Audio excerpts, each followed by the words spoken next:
je te présente l'intérieur de mon agenda édition professeur. Je dis édition professeur parce qu'il n'y a pas de grille horaire. Tu vas voir. Fait qu'on commence dans le fond avec un espace pour mettre tes coordonnées et ton mot fort. Fait que c'est le mot vraiment qui va te suivre tout au long de l'année, qui va te guider. On a les 2 pages des calendriers. Une page ici pour venir indiquer tes anniversaires. Je l'ai fait différent cette année. J'ai eu envie de faire différent. Ici, avec les dates importantes que tu veux souligner pendant l'année.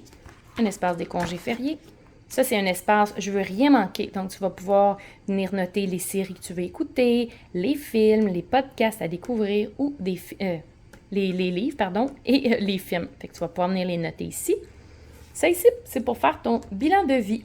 Donc, j'ai créé pour toi une fleur de la vie où je vais t'inviter à venir colorier pour venir indiquer sur une échelle de 1 à 10 où tu te situes dans chacune des sphères de ta vie. Fait que tu vas pouvoir y revenir une fois par mois, une fois par 6 mois pour venir voir où tu en es. Bilan de début d'année avec des questions sur notre professionnel, sur notre personnel.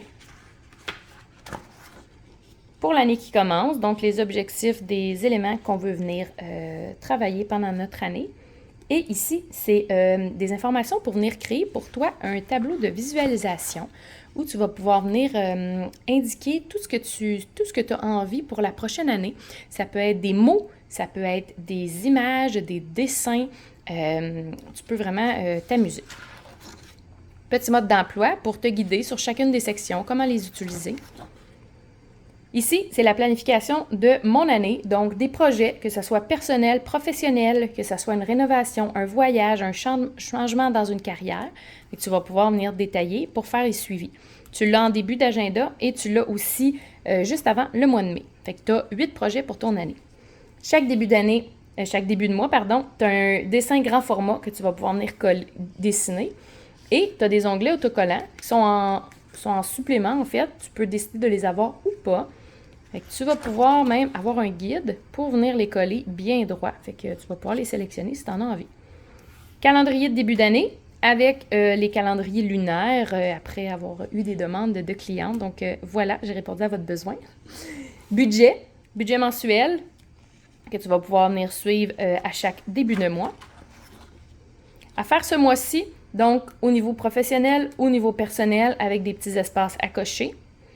Et en chaque début de mois, tu as un espace libre pour venir prendre des notes et une humeur du jour où je t'invite à venir colorier ton humeur du jour à toutes les journées pour pouvoir faire un suivi à la fin d'une semaine ou d'un mois pour voir comment ça a été. C'est des bonnes façons de faire des rétrospectives. À faire cette semaine, qui est très, très similaire à faire ce mois-ci, en fait, c'est la même affaire, mais pour la semaine. Et sur la page de droite, il va y avoir une citation avant chaque semaine, ton objectif de la semaine et un autre espace libre. Ça, c'est l'agenda régulier qui est 310 pages.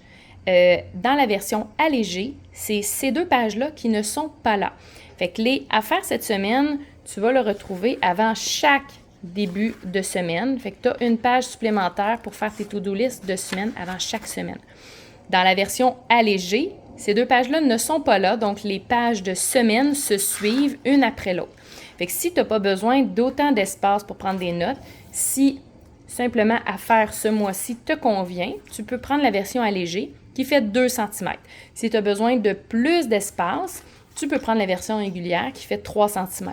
Donc la allégée, elle a 200 pages et la régulière, elle a 300 pages. Fait que c'est vraiment tout dépendant de tes besoins. Quand on arrive dans une page de semaine, comment il est monté, en fait, c'est des cases qui sont libres. Je les ai adaptées avec 6 cases. Donc, si tu es un professeur, une éducatrice et tu as une école avec 4 périodes, 5 périodes ou 6 périodes, tu vas pouvoir venir l'adapter. Tu peux, si tu as 4 périodes, venir mettre le midi, le soir et tu peux vraiment adapter. Et il y a un espace ici pour venir écrire en dessous. Et tu as même une grille ici si tu veux écrire, mettons, période 1, période 2, 3, dîner, souper. Tu vas pouvoir t'enligner. Moi, personnellement, je ne suis pas une professeure et c'est cet agenda-là que j'ai utilisé l'an passé parce que mes rendez-vous, je les mettais dans mon Google Agenda. Mais ici, je venais bloquer vraiment mes temps de travail. Fait que je trouvais ça vraiment pratique. Dans le haut, les 3 choses les plus importantes à faire de ta journée. Les jours de la semaine sont coloriables aussi. Et dans le bas, un espace pour venir indiquer ce que tu as aimé le plus de ta journée ou ta reconnaissance de la journée. Ici, pour te rappeler que c'est important pour la santé de bouger et de boire de l'eau. Tu as un espace pour prendre des notes et tu as un dessin à colorier. Je juge à peu près une quinzaine de minutes à chaque dessin, mais j'ai mis un petit dessin à chaque semaine pour qu'on puisse prendre du temps pour nous. Cet espace-là, ce n'est pas un espace de culpabilisation, c'est vraiment pour se rappeler qu'on est importante et c'est important de prendre un petit moment pour nous. Peut-être que ton moment où ce que tu colores, c'est ça ton moment pour toi. Ici, les 2 mois, dans le fond, le mois à venir et le mois en cours et le mois à venir. Puis dans le haut, un petit espace de gribouillis. Fait qu'il y a des espaces, des petits dessins de gribouillis différents à chaque mois, à chaque semaine, pardon, que tu peux venir gribouiller en téléphonant ou des petits moments où tu as envie de évacuer un peu. Fait qu'on part avec ça. Le mois d'août, je vais te montrer les dessins. Le mois d'août, c'est la thématique camping. Donc, avec des petits dessins de camping. Le mois de septembre, mandala d'animaux. Ici. Voilà. Mois d'octobre, thématique de la magie. J'avais jamais exploité cette thématique-là. Je me suis bien amusée. Avec la magie. Voilà. Ça, c'est l'humeur du jour. Le mois de novembre, l'asiatique. On a comme projet d'aller au Japon en famille. Fait que là, je me suis laissée inspirer. Voilà. Mois de décembre, j'aime toujours faire une thématique de Noël, des fêtes pour nous mettre dans l'ambiance. Avec des petits dessins. Voilà. Mois de janvier, c'est un mois plus cocooning. On a envie de s'abrier, rester au chaud, se faire des bons cafés ou des bons chocolats chauds. Fait que une thématique un peu lecture, relaxation. Voilà. Février. Des mangeoires à oiseaux. Avec des maisons, des images un petit peu imaginaires. Voilà. Mars. J'aime ça faire des mandalas d'animaux. Donc, on est vraiment dans les animaux.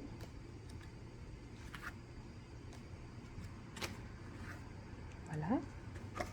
Mois d'avril. Thématique du rêve. Ça aussi, c'est une thématique que j'avais jamais exploitée.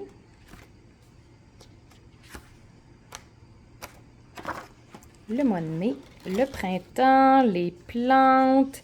On commence à faire nos semis. Les motivés auront commencé en avril.